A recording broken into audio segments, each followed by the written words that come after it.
Welcome to the series on STEM entrepreneurship, the Deep Tech approach.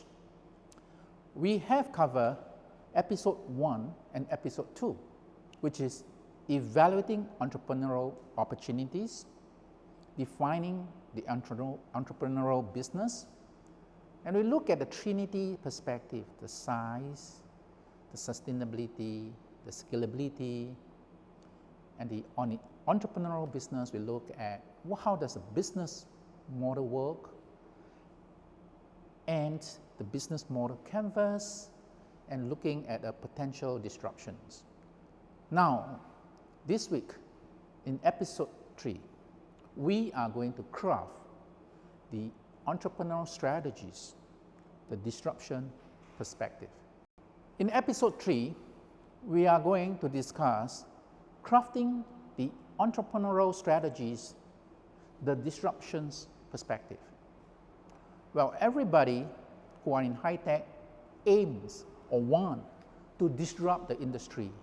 For example, Uber disrupt the taxi industry through its ride-hailing applications.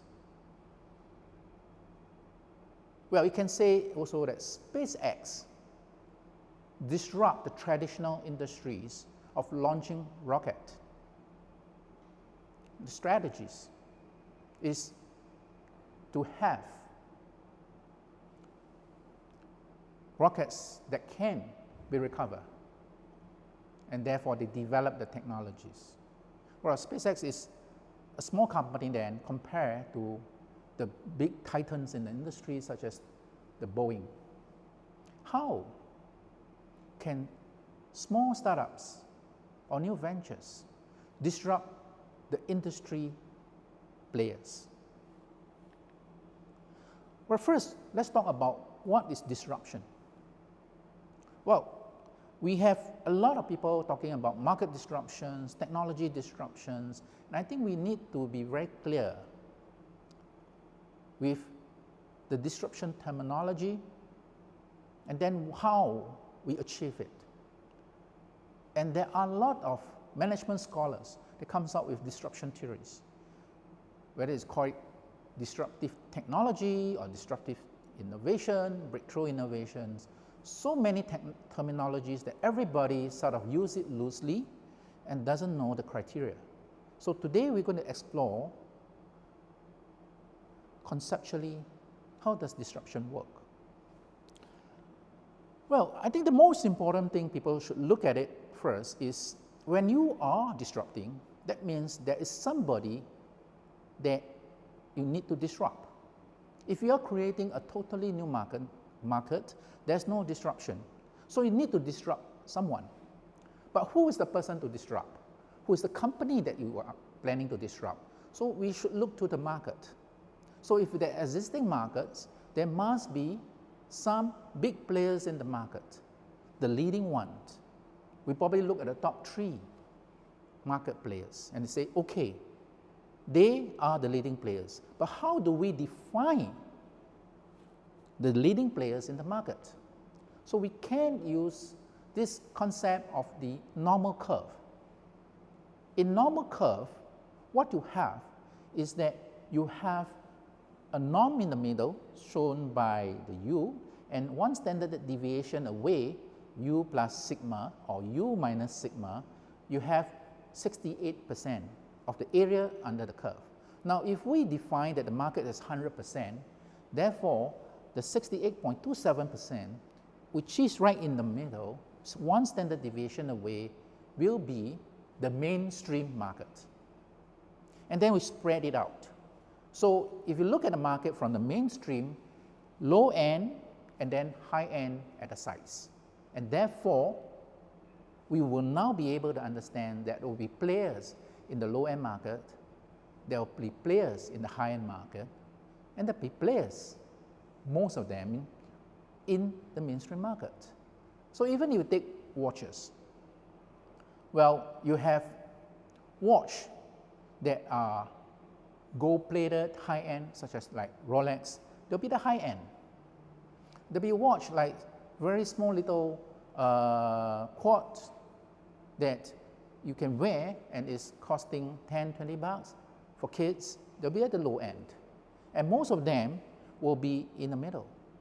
Whether you talk about sports watch, whether you talk about fashion watch, like Swatch, like the Casio, this will be in the mainstreams.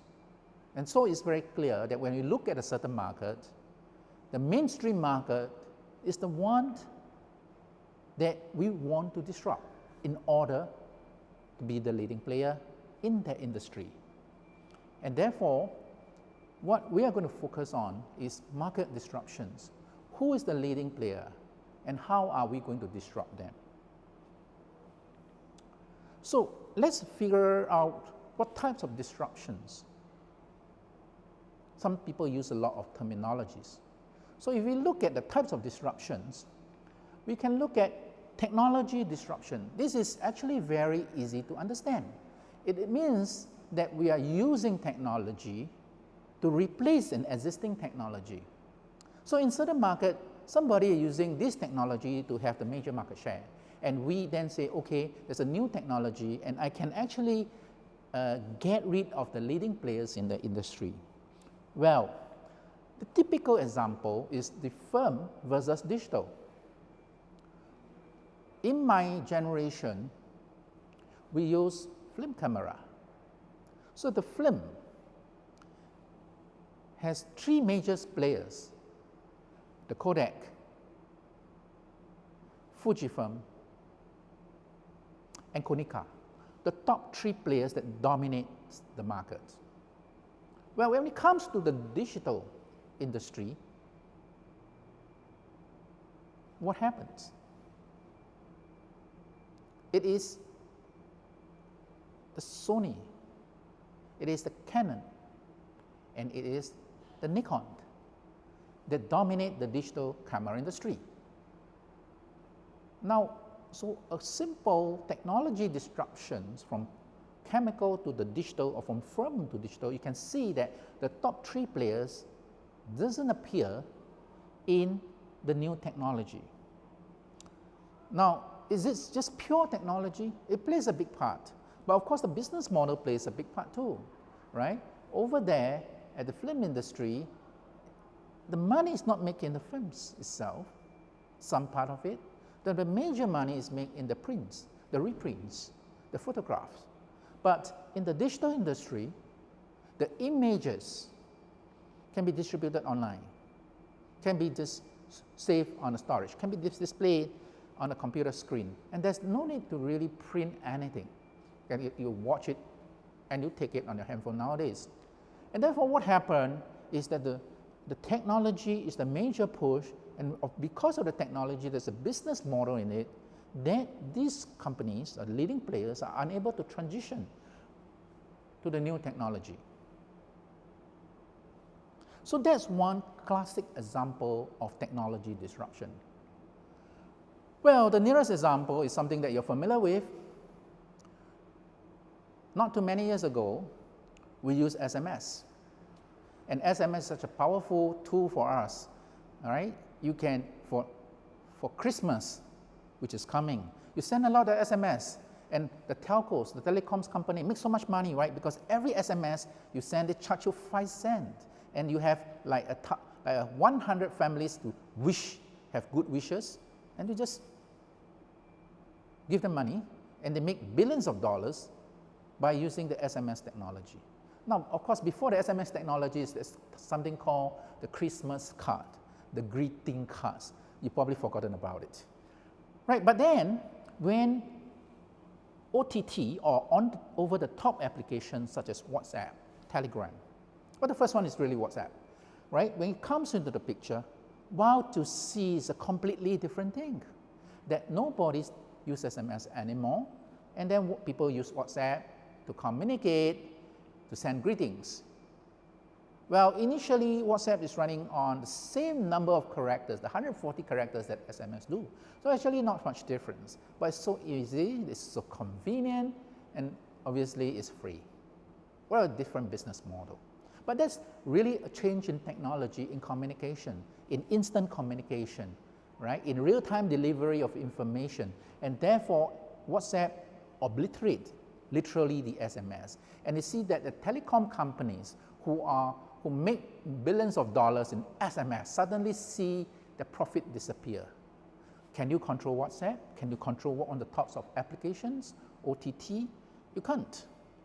However, you can charge on the data rate which the OTT applications are being used on, but it's relatively small compared to the amount based on SMS. So you can see that the new technology completely destroy the older players. And how can we represent it in a framework? For us in innovation theory, well, there is on the vertical axis, the progress of the performance, and the horizontal axis versus time. Some people say efforts, but let's make it simple because it's easier to relate to time. You can see that the technology A, such as the film camera, is eventually replaced by technology B, which is the digital camera. Obviously, when we first started, we do note that the digital camera, the image is just really grainy, the resolutions are no good, and therefore people prefer film camera. But eventually, when the technology progress is much better on the vertical axis, you will see that the technology A eventually cannot compete and move on, and then that is history. So that is one way to look at technology disruption. So you have to ask yourself, when you are doing deep tech, is there a technology disruption? Who is the current technology that you can disrupt? We discussed business model in the last episode. And before I end, I say that, well, the business model canvas that we use it for analysis has potential disruptive elements that we can design. The front end disruption, the back end disruptions, and the profit formula disruption. And I said that we're going to discuss a little bit on that.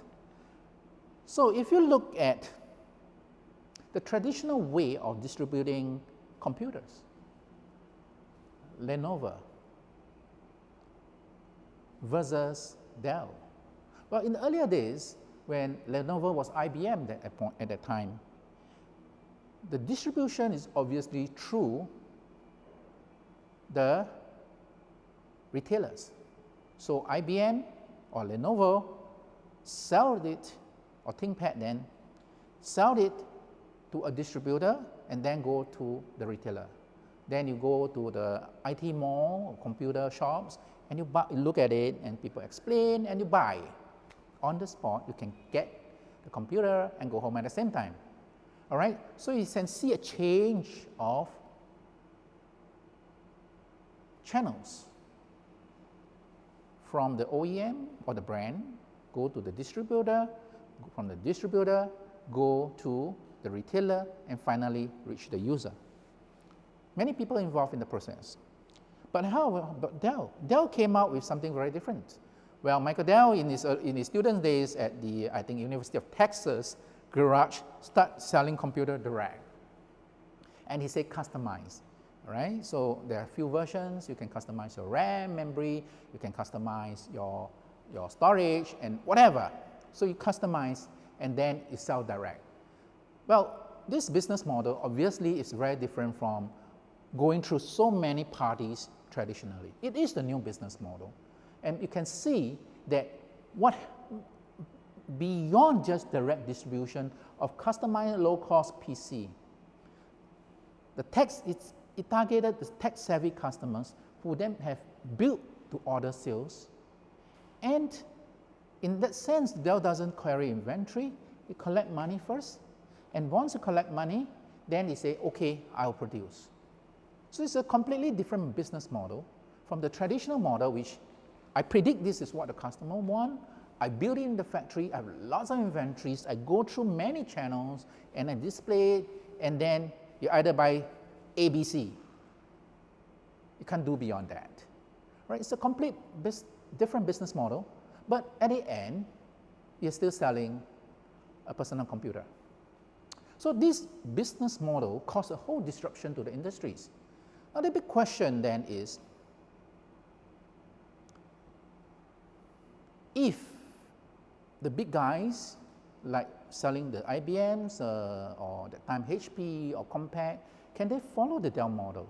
Obviously you can't, because it's not a difficult model.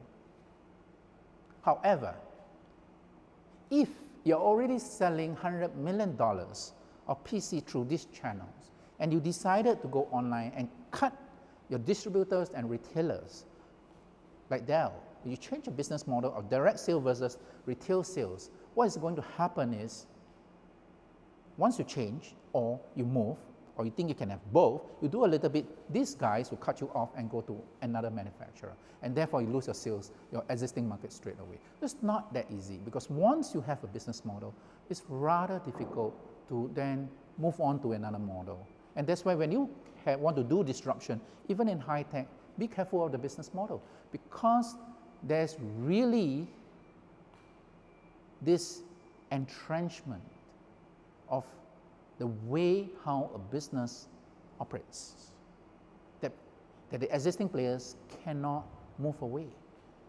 And that's a very powerful tool and a mindset that you should have. Look at the business model and how to disrupt it. In the new world, when digitizations and communications comes together, forms what we know as the internet and the web, things have changed quite a bit, and they evolve a completely new animals or new way to do disruption called the platform disruption. Well, in technology, we know there's a platform, right? A platform is one base where you can spout different things. For example, like nanotechnology or magnetism, and you can spout magnetic levitation train. You can have science experiments, you can home lifestyle tools or whatever. So a platform, in this case, is where you connect people together. And if you look carefully, let's look at the older example, right? When in my generation, we listen to music using Walkman. This is the magnetic cassette tape.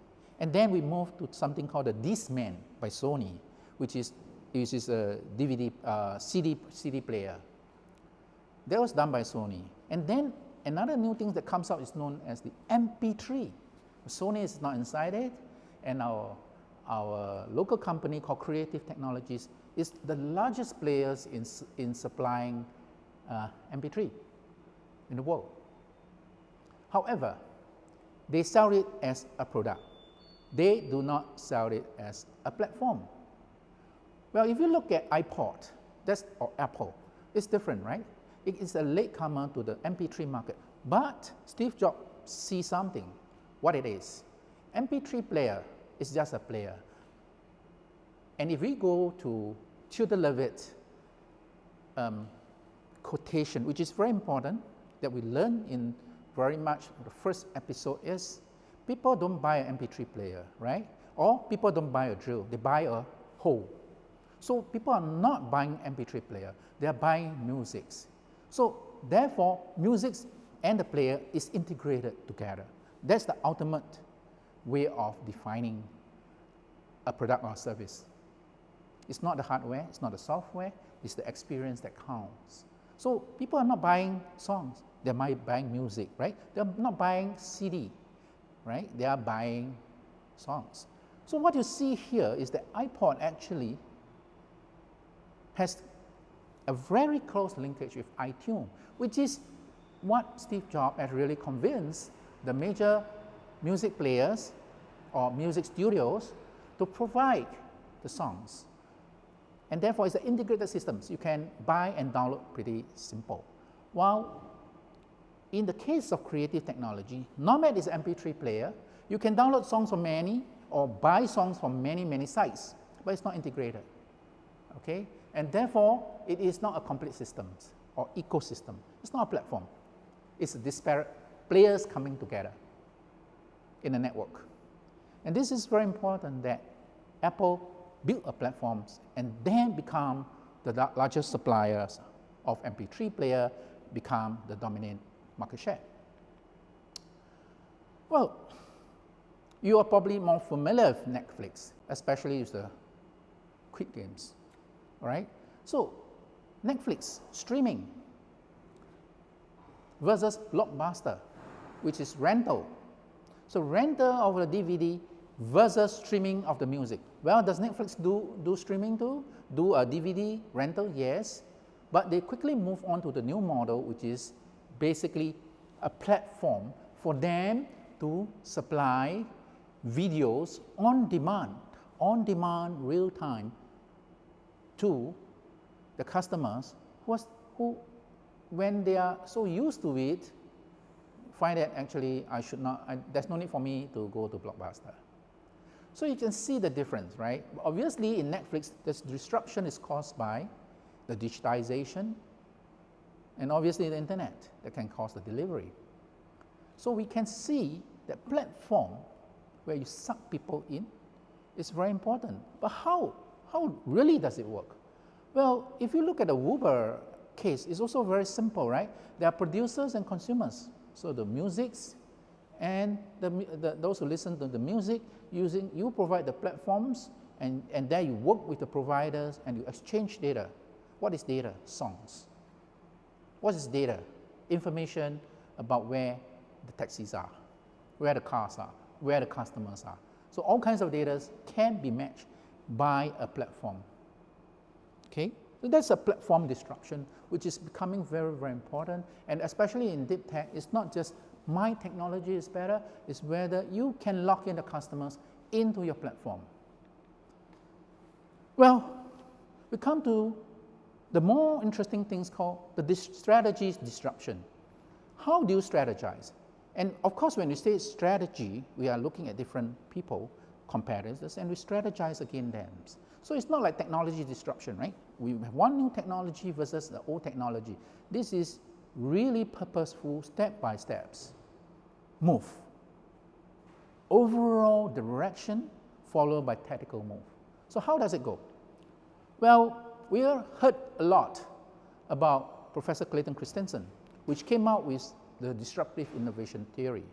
And he described what is disruptive innovation. And he has his theory, which I'm going to share with you. I met Christensen, or Clay, in year 2000 when I was helping to organize the Global Entrepreneurial by EDB. And Clay came to me, and we know each other because I teach in the Kennedy School, Clay teach in the business school at Harvard University. And he was studying how market share of market share of the industry by one company is overtaken by others. And he has a unique way that's counterintuitive about the strategies, which is very, very good for deep tech startup or deep tech ventures. And it's very important that if you are working on deep tech as a startup, that you understand this theory.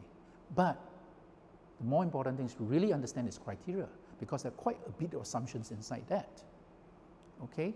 Now, if you are an existing player, then you need to understand the theory, because if not, you will be overtaken by the upstarts without you realizing. So, how does the theory go? But let's take a look at the overall picture first. So in innovation strategies, we're talking about bringing technology to the market. So on the left-hand side, you see the technology, and you want to bring to the market. And I have discussed that in technological disruption, technology are really measured by the S-curve, which is measured against performance on the vertical axis against these development efforts on the horizontal axis. Now, we all know it's very difficult to compute the development effort, so we use time as a proxy, so performance against time.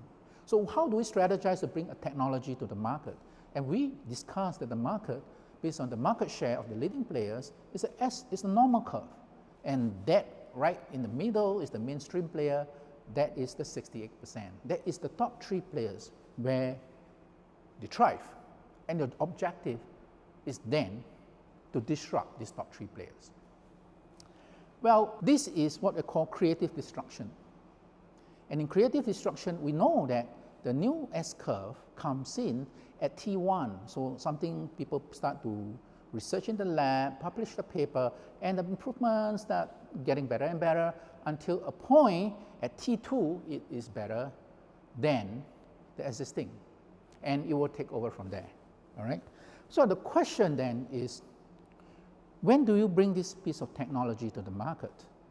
Do you bring it at T1, which is performance is lower than existing? Or do you bring it after T2, which is performance is much higher? Well, there are a couple of options actually. If we look at the mainstream market and then we turn it this way, right? On this vertical axis on the left-hand side, we say performance S-curve, technology, from low to high, and you can map multiple S-curves on it. Well, on the right-hand side is the market, and the market can also be high and low, high-end market and the low-end market. So what we can do is to map them, the normal curve, onto the axis on the market. So this is the high-end market, this is the mainstream, and the low-end market. And obviously, a lot of people will go through this mainstream market entry. Now, so that is the direct, that's where the top 3 players work. And if you try to enter that market for a new ventures, for a new technology, it's going to be very difficult, right? It's not just about the technology, it's about the business model. It's about customer getting used to it. It's about distribution, right? It's about branding. It's about existing player building barriers to prevent you from coming in. And so it's tough. So where are the options? Well, one option is to go high-end market entry, which means let's really do the S-curve, right? New S-curve, new technology curve that's better than the existing one. And because we spend a lot of money and it's high performance, it's going to be very expensive. So what do? We therefore target the high-end market where it's much more profitable. People are willing to take the performance and pay good money for it. And then we move downward to a cost reduction trajectory, which is to move down this way, right? But we make money along the way. But the main idea is to disrupt the mainstream market, top 3 players. So we move down this way. So high-end market entry, high performance, but expensive. Now, you can also do it this way, which is use a high-performance market and then try to do a creative disruption and enter the mainstream market. Well, you will definitely going to face barriers because the mainstream market will protect their market. They probably do a lot more discount. And the issue is that because you are high-end, your cost structure tends to be much higher. And if you go to the mainstream market, you're not going to be profitable. In fact, you're going to lose billions of dollars or hundreds of millions of dollars by pursuing this strategy. It's not good for technology startups. But if you are rich in terms of resources for big companies, or big companies coming into a certain market which is different from theirs, that might be an option if you want market share. Now, since we have high-end market entry, then there's a possible for a low-end market entry. So at the bottom of the S-curve, when you have a new technology, you might want to focus on the low-end market here, where people then doesn't need so many features, but maybe you have 10 features here, you have 1 feature, and then you have 2, 3 features, and then improving upon performance, and then make money along the way. But because structures are pretty low, because it's a low-end market, people weren't willing to pay that much, and therefore, when you move up to here, what is going to happen is that the mainstream market will not be able to compete against you in terms of cost or pricing, final pricing.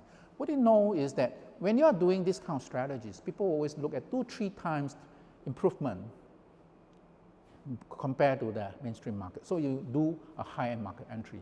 But if you do a low-end market entry, then really people are looking at, if you want to compare here, at least a 30% cost differential, a 10% cost differential between the mainstream price and the entrant price will not make it. But a 30% is almost very difficult for the mainstream player to match.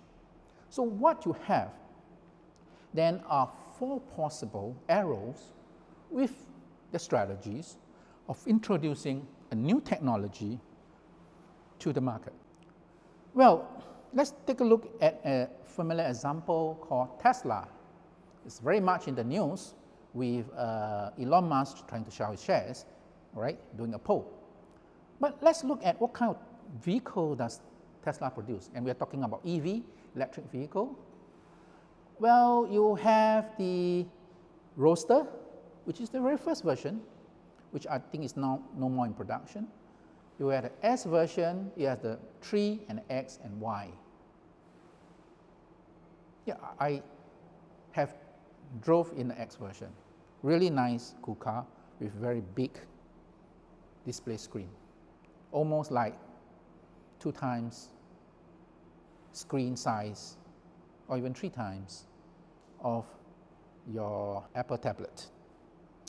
Well, let's take a look at the strategies that Tesla work on. So if we put the performance curve against it, Tesla really introduced the Roadster first, the sport car, right? No, it costs a lot of money to build an R&D to build EV, and especially here is all about the batteries, right? How long can you last? So the batteries itself is costing a lot of money, and if you want to run the distance, okay, then you got to go for the high end, and the high end love sports car, high performance car. So you start with sports car, and then you have the Model S, and it's now becoming downward, and then you have the Model 3, and it's coming to the mainstream. Well, I don't think Tesla is going to go below this, right? But for electric vehicle, the Tesla model is quite clear that it is a high-end market entry, make money, continue to lower the cost through the different designs to the mainstream. Well, does the existing car players know the strategy? Yes, but they are stuck here, right? And they are trying to match, but it's going to be difficult, right? Because the brand is built. The performance is much better. So you need a lot of R&D to do that. Well, if you say, well, I'm not going to be a Tesla, so how can I do low-end market entry? So let's talk about using batteries as a performance measure on the left-hand side. So how many kilometers or how many miles can you go, right? So typically you will need about 400 to 500 kilometers here per charge, okay? Therefore high performance. Here, where do you travel? Maybe from your house to the supermarket and back. 40 kilometers at max, maybe 50, 20 per charge, right? So in that sense, I can actually introduce EV from here straight away by having what? Using your golf buggy as the vehicle to introduce to the market and improving its performance along the way. So see, where there's the electric vehicle, there's an opportunity for you to do the high-end approach and the low-end approach. Obviously, if you're trying to do this, you're going to hit directly into the major players, right, in the market, whether it's going to be Toyota, whether it's going to be GM or General Motors. There's definitely some things over there. Now let's take another example that is a bit dated, but it's also very easy to understand. A lot of my lifetime, at least 50% of my lifetime, we are using what we call CRT TV, right? Cathode ray tube. And the cathode ray tube is just big, it's cheap, $2,000 to $3,000, but it's big, it occupies a lot of space. And it's in the living room, and you need to have built a table special for it, right? A cabinet or whatever. However, then you have this entrance of plasma TV, huge screen, high performance, a lot of R&Ds. So when you are looking at the performance of TV display, 3 things jump to mind, right? The first thing is obviously resolution, brightness, and contrast. Weight and thickness are never the measures. However, the people move into condominiums or high-rise due to urbanization. So what you have right now is that due to urbanization, the space are getting smaller and smaller in the living room. And if you can get rid of the front cabinet and hang the TV, you'll do it. Now, plasma is a great idea for that, but it's too expensive, right? So if you say 3,000, here could be 20,000. That expensive. However, you can look at low performance product. So you see a low performance product such as a computer display, right? We use it to type for typing. It's a very flat screen, LED, maybe LCD, resolution, contrast, brightness, real bad. You cannot see anything when you are exposed to sunlight. But people are now looking at performance of the thickness. Can I hang it on the wall? And if I can hang it on the wall and if the brightness is not so good, the contrast is not so good, what I'm going to do, and I'm going to just invest in a curtain, right? A dark curtain, and I can enjoy my TV, my shows, while I save a lot of space. And therefore, you can see that the entry of the display market is from the low end, from bottom up. Low performance, but be able to eventually penetrate the market. So historically, it tells us what? This CRT TV dies. Nobody uses CRT TV nowadays. So it's a competition between plasma and LED or LCD. But this is very expensive, and it takes a long time to come down from here. This is really cheap, and it runs very fast. And at the end, we know what happened is that the major market share of the mainstream is actually dominated by the LED and LCD TV, while plasma continues to remain at the top. And therefore, that's the strategies. It's not just looking at your market entry point, looking at an investment point, looking at your strategies of moving. So it's very important for you to really figure out what is a long-term strategy, and then tactically design your products.